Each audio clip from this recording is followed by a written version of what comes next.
చూడాలనేసి ఒక చిన్న గ్లిమ్స్ మాత్రం వదిలారు అంతే. ఆ గ్లిమ్స్కి అసలు లిటరలీ గూస్ బంప్స్ వచ్చాయి. ఇంకా డైరెక్ట్గా సీన్ మొత్తం విట్నెస్ చేస్తే ఇంకా అంతే.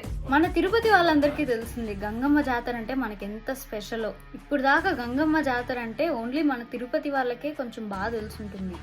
పుష్ప మూవీలో గంగమ్మ జాతర ఫైట్ సీక్వెన్స్ వచ్చాక ఇంకా నేషనల్ వైడ్ అయితే మన గంగమ్మ జాతర గురించి అందరికీ తెలియబోతుంది.